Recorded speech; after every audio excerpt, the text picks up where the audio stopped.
Picture it. The world is changing, the Cold War is chilling, and the movies, they're about to get a whole lot darker. The 1960s took suspense and paranoia to a new level, serving up psychological thrillers that left audiences sleeping with the lights on. Think you know tension? Think again. Are you ready to go back to a decade where every shadow had secrets and no one could be trusted? Let's unlock the 15 most twisted, nerve-shredding thrillers of the 1960s. Mirage 1965. Imagine waking up in the middle of a blackout with no memory of who you are, only to find out that you're the center of a deadly conspiracy. That's Mirage, the kind of psychological puzzle that could only have come from the Cold War era's fevered imagination. Gregory Peck plays David Stilwell, a mild-mannered accountant who finds his world turned upside down when a stranger plunges to his death, and suddenly everyone seems to know more about David's life than he does.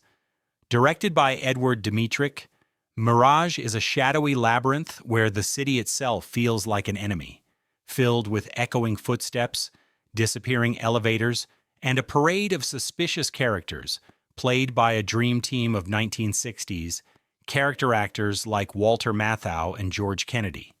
There's no safe space here, just the constant sense that the walls are closing in and time is running out. As David pieces together his fractured memory, the film pulls you down a rabbit hole of corporate espionage, blackmail, and Cold War paranoia.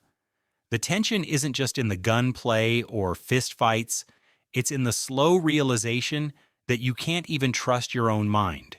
Mirage doesn't waste a frame on comfort or closure. It keeps you guessing, second-guessing, and looking over your own shoulder right up to its final, breathtaking reveal.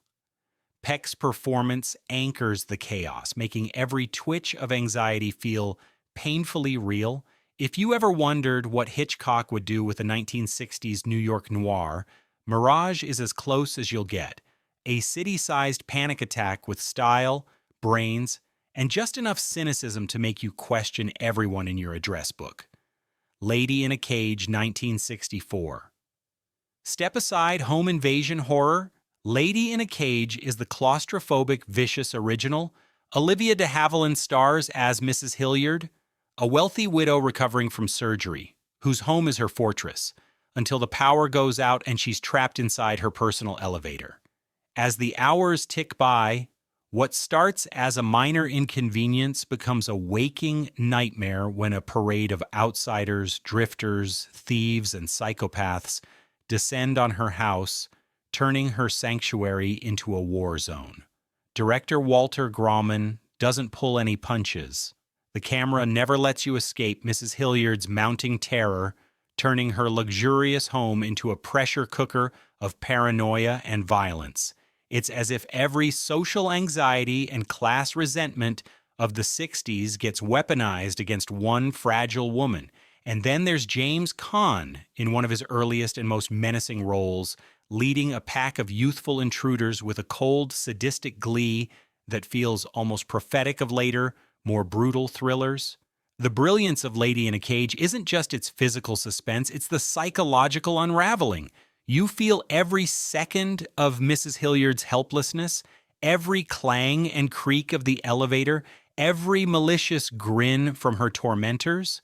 The violence is shocking, but the real terror is watching a society's darkest impulses spill into daylight with no cavalry in sight.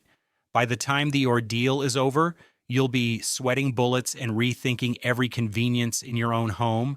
Lady in a Cage isn't just a thriller, it's a scream in the void, asking, how safe are any of us really? Hush, hush, Sweet Charlotte, 1964. If you like your thrillers dripping with Southern Gothic camp and a whole lot of unhinged star power, hush. Hush, Sweet Charlotte is your ticket to the madhouse. Bette Davis and Olivia de Havilland square off in this dark, twisty tale of murder, madness, and family secrets buried deep in the Louisiana bayou. The story starts with a literal bang, a bloody axe murder that shatters young Charlotte's life and reputation.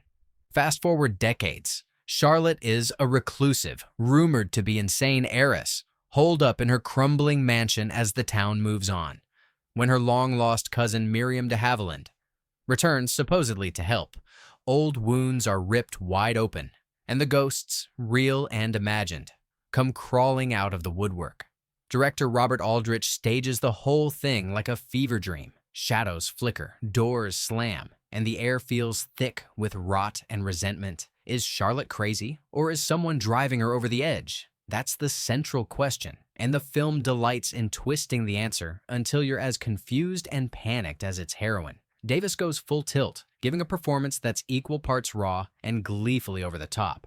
The supporting cast, especially Agnes Moorehead as Charlotte's fiercely loyal housekeeper, brings both gravitas and grotesquerie. By the end, the line between victim and villain blurs, and you're left breathless, a little shell-shocked, and strangely exhilarated. This is pure 60s thriller madness, gory, suspenseful, and a guilty pleasure for the ages. Experiment in Terror, 1962. Here's a plot that could only work in the age before cell phones. A masked stranger calls a bank teller in the dead of night, promising to murder her and her sister if she doesn't help him rob the bank. Experiment in Terror grabs you from the first whispered threat and never lets go. Glenn Ford plays the straight arrow FBI agent, but the real star is Lee Remick as Kelly Sherwood, a woman terrorized by a criminal so insidious, he makes every shadow feel dangerous. The villain, known only as Red, is played by Ross Martin, whose raspy, menacing voice turns every phone call into a mini heart attack. Director Blake Edwards, usually known for his comedies, proves he's just as adept at making your skin crawl. The tension here is electric, with a plot that weaves through nighttime San Francisco, using the city's fog and noirish alleyways as an accomplice. Every moment Kelly is alone, you're waiting for the phone to ring, or for someone to be standing behind her in the dark. But Experiment in Terror isn't just a game of cat and mouse. It's a study in anxiety, fear, and the ways ordinary people can be pushed to extraordinary limits. Remick is utterly convincing as a woman trying to keep her world together while it's being ripped apart by someone she's never even seen. The movie's finale, set in the eerie shadows of Candlestick Park, is a masterclass in sustained suspense. In a decade full of stylish thrillers, Experiment in Terror is a lean, mean, nightmare-inducing classic. Charade, 1963. Is it a romantic comedy? Is it a Hitchcockian thriller? Is it an elaborate con? Charade is all three and more. A perfectly mixed cocktail of charm, suspense, and razor-sharp wit. Audrey Hepburn and Cary Grant spark like firecrackers in this story of a Parisian widow whose life turns into a deadly guessing game when a mysterious fortune puts a target on her back. From the opening scene, a body thrown from a train, Charade keeps you off balance. Is Grant's suave stranger a hero, a villain, or something in between? Are Hepburn's new friends out to help her or to kill her for the money her husband left behind? Every scene is a puzzle. Every line of dialogue a potential clue. Director Stanley Donen bathes the whole film in old-school glamour, but there's a razor blade hiding in the velvet glove. The supporting cast, including Walter Matthau and James Coburn, is a rogues gallery of possible traitors. The plot twists are relentless but playful, giving you just enough time to catch your breath before spinning off in another direction. But the real magic is the chemistry between Hepburn and Grant. Watching them flirt, bicker, and try to outsmart each other is pure cinematic pleasure, even as the bodies pile up. Charade is a thriller that never forgets to have fun, even when the stakes are deadly. Wait Until Dark, 1967. Ever thought your own home could turn into a hunting ground? Wait Until Dark cranks the tension so tight you'll hear your own pulse in the silence. Audrey Hepburn stars as Susie Hendricks, a recently blinded woman whose husband accidentally brings home a doll filled with heroin. Soon, 3 criminals are in her apartment, desperate to get it back, and they think her blindness is their golden ticket. Here's the catch. Susie might be vulnerable, but she's no pushover. The script, adapted from Frederick Knott's stage play, traps us inside Susie's tiny New York apartment, turning everyday objects, phones, locks, even matches, into instruments of suspense. Alan Arkin, in an ice-cold, career-defining role, plays the ringleader Rote, who taunts Susie with a cat-and-mouse cruelty that's both terrifying and darkly fascinating. The tension builds in real time, every minute bringing Susie closer to danger, every sound a possible threat. Director Terrence Young knows how to wring every ounce of fear from the simplest scenes. By the finale, when Susie levels the playing field by plunging her apartment into darkness, you're not just watching a thriller, you're living one. The audience in 1967 supposedly screamed so loud the theater shook, and even today, the final confrontation will leave you clutching the edge of your seat. Wait, Until Dark isn't just a masterclass in suspense, it's a powerful reminder that the scariest monsters aren't always the ones you see. Whatever Happened to Baby Jane? 1962. Sibling rivalry isn't supposed to end in psychological torture, but in Whatever Happened to Baby Jane? It goes full throttle into Grand Guignol territory. Bette Davis and Joan Crawford, two of Hollywood's fiercest divas, square off as the Hudson sisters. Jane, a washed-up former child star, and Blanche, a wheelchair-bound ex-movie queen. Their fated mansion is the scene of a slow-motion breakdown, as Jane's grip on reality and her sister's safety slips away, one demented song and dance routine at a time. Director Robert Aldrich turns the house into a gothic prison, filled with memories, regrets, and mounting dread. Davis, in heavy makeup and a cracked smile, is a walking nightmare. Childish, cruel, and pitiful all at once. Crawford, playing the long-suffering Blanche, delivers equal parts dignity and terror as she tries to outwit her increasingly unstable sibling. But it's not just the story that bites, it's the real-life feud fueling every scene. Davis and Crawford's legendary off-screen rivalry crackles through the film, making every insult and side-eye land like a sucker punch. The suspense is as psychological as it gets. You know Jane is dangerous, but just how far will she go before someone finally comes to help? By the tragic, unforgettable ending, you realize Baby Jane is less a villain than a victim of her own delusions, a fated starlet trapped by a world that forgot her. The result? One of cinema's most disturbing, unmissable thrillers, Rosemary's Baby, 1968. Want to know what paranoia feels like? Just try being Rosemary Woodhouse for 2 hours. Roman Polanski's Rosemary's Baby is the mother of all pregnancy thrillers, turning the joys of expecting a child into a waking nightmare. Mia Farrow's Rosemary is a sweet, trusting newlywed who moves into a swanky Manhattan apartment only to discover that her husband, her neighbors, and maybe the entire city might be plotting against her. Polanski builds his world with slow, surgical precision. The walls of the Bramford building seem to close in as Rosemary's suspicions mount, but no one will listen. Not her gaslighting husband, not her patronizing doctors, not even her own friends. The horror here isn't in jump scares or monsters under the bed. It's in the drip, drip, drip of isolation and doubt. The chilling sense that the people who claim to love you are really just hiding fangs. Farrow's performance is so raw and vulnerable, you feel every one of Rosemary's fears and every heartbeat of her desperation. And Ruth Gordon, as the nosy neighbor with a hidden agenda, is both hilarious and horrifying, sometimes in the same breath. By the end, when the truth is finally revealed, the terror is so complete it feels almost inevitable. Rosemary's Baby didn't just change horror, it changed the psychological thriller forever, proving that true terror is knowing you're right and having no one believe you. Cape Fear, 1962. If you ever doubted that the 1960s could serve up a villain for the ages, meet Max Cady. In Cape Fear, Robert Mitchum delivers a performance so chilling, so sadistically charismatic, it basically invented the modern movie stalker. Mitchum's Cady, fresh out of prison and thirsting for revenge, targets the family of the lawyer, Gregory Peck, who put him away. But this isn't just a game of cat and mouse, it's a relentless psychological siege. J. Lee Thompson's direction turns small-town America into a pressure cooker, with every sunny street and cozy home concealing lurking danger. Peck's Sam Bowden is as straight-laced as they come, but Cady exploits every weakness, every legal loophole, every crack in the family's armor. The film keeps raising the stakes, never letting you or the Bowdens relax. Mitchum oozes menace, every smile a threat, every word a loaded gun. The suspense is inescapable. You can feel the family's fear, their helplessness, as the law proves useless and Sadie closes in. By the explosive finale on the swampy river, the tension snaps like a gunshot, and the cost of survival becomes brutally clear. Cape Fear is a masterclass in slow-burn suspense, a film that set the standard for cinematic psychopaths for generations. Watching it is like being stalked. Every time you turn around, Katie's right behind you. The Manurion Candidate, 1962. Paranoia, brainwashing, and the coldest of Cold War chills. The Manurion Candidate might be the most prophetic thriller of its time.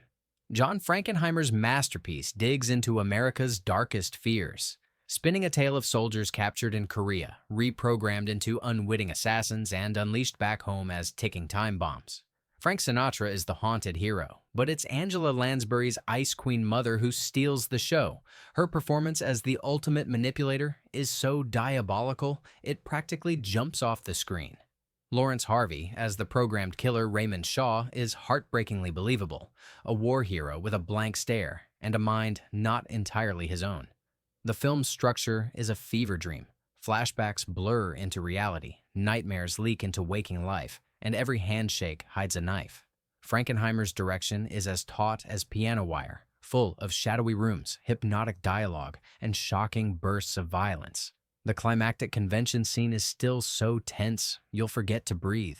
The Manurion Candidate was almost too controversial for its time. Shelved after JFK's assassination, it became a cult classic that feels more relevant with every passing year. This is the movie that taught America. Sometimes the real enemy isn't across the ocean, it's already inside the house. The Birds, 1963. Think nature is on your side? Think again. Alfred Hitchcock's The Birds turns the everyday, flocks of birds, cheerful skies, into a waking nightmare. There's no serial killer here, no spy, no mad scientist, just our feathered friends suddenly turning vicious with zero explanation. The result? Pure existential terror. It all starts innocently enough in the sleepy town of Bodega Bay, California. Socialite Melanie Daniels, aka Tippi Hedren, arrives to flirt and deliver a lovebird. But soon the skies darken and the attacks begin. What's their motive? Nobody knows. And that's the real horror. Hitchcock ratchets up the suspense with every flutter, every silence, every sudden scream. The special effects might be vintage, but the dread is timeless. A playground swarming with crows, a telephone booth under siege, a farmhouse where every window might be your last mistake. The Birds isn't just a monster movie, it's a masterclass in building fear from the unknown. Hitchcock uses every cinematic trick to make you squirm. Abrupt edits, long stretches of uneasy quiet, and that unforgettable sound design, those shrieks. By the end, as Melanie and her friends try to escape a town literally overrun by birds, you'll never look at a flock the same way again. The message is clear. Sometimes, nature doesn't need a reason. And that's the scariest threat of all. Marne, 1964. Hitchcock wasn't done playing with our nerves after The Birds. Enter Marne, a psychological thriller where the monster hides behind trauma, secrets, and a perfectly made-up face. Tippi Hedren trades feathers for paranoia as Marne Edgar, a compulsive thief and pathological liar haunted by a past she can't remember and a present she can't control. Sean Connery steps in as Mark Rutland, the wealthy boss who falls for Marne and tries to fix her by marrying her, of course. But this isn't a love story. It's a cat-and-mouse game of manipulation, guilt, and long-buried nightmares. Marne is as much about repressed memory and control as it is about crime, with Hitchcock twisting the screws on both the heroine and the audience. The color red becomes a recurring omen, every flashback more jarring than the last. Hedren's performance is brittle, layered, and deeply vulnerable, while Connery walks the line between savior and predator. The movie's controversial themes, trauma, consent, and psychological abuse, were ahead of their time and still spark debate. Is Mark a hero or just another villain? Can Marne be saved, or is she doomed by secrets no one wants to face? With its lush visuals, icy mood, and relentless psychoanalysis, Marne stands as one of Hitchcock's most underrated and unsettling thrillers, one that leaves you with more questions than answers. Seconds, 1966. What if you could start your life over? Brand new face, new identity, new everything. Seconds turns that dream into a nightmare. John Frankenheimer's trippy, chilling masterpiece follows Arthur Hamilton, a middle-aged banker bored with his life, who gets a second chance courtesy of a mysterious organization.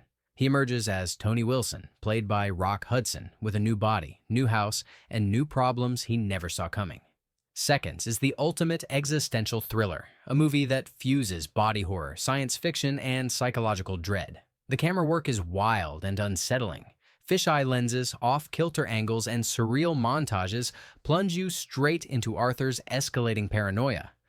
Even the most luxurious Malibu parties feel like traps. As Tony tries to fit into his shiny new life, he discovers the price of escape, total control by the company that rebuilt him, and a terrifying loss of self. Rock Hudson delivers a career-best performance, swinging from hopeful to desperate as the truth dawns.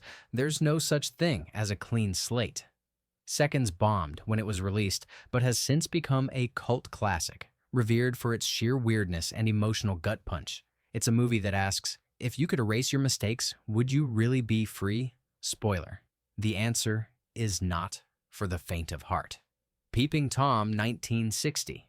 Before slashers, before found footage, there was Peeping Tom, the movie that ruined director Michael Powell's career but paved the way for decades of cinematic nightmares. Mark Lewis, a shy cameraman with a terrifying hobby, spends his nights filming women's final moments, his camera both weapon and shield. It's the ultimate meta-thriller. The killer isn't just watching, you're complicit, seeing every murder through his lens. Released in the same year as Psycho, Peeping Tom is the darker, nastier twin. There's no comforting explanation for Mark's obsession, just an exploration of trauma, voyeurism, and the twisted relationship between audience and spectacle. The movie was so ahead of its time that critics hated it, calling it sick and perverse. Today, it's recognized as a landmark, bold, disturbing, and impossible to shake off. Karl-Heinz Boom is chilling as Mark, both pathetic and monstrous. Powell shoots London's streets as eerie playgrounds, shadows everywhere, secrets behind every curtain. The question Peeping Tom poses is as relevant now as ever. Do we watch for the thrill, or because we want to see something we shouldn't? If you love horror or thrillers, you owe a debt to Peeping Tom. It broke the rules so every filmmaker after could push boundaries. Psycho, 1960. All roads lead here. Hitchcock's Psycho isn't just the greatest psychological thriller of the 1960s, it's the template for everything that followed. Marion Crane's flight from justice and her fateful check-in at the Bates Motel is the stuff of cinematic legend. But what makes Psycho immortal isn't just the famous shower scene. It's the way Hitchcock toys with the audience, dangling us on a string of suspense and misdirection.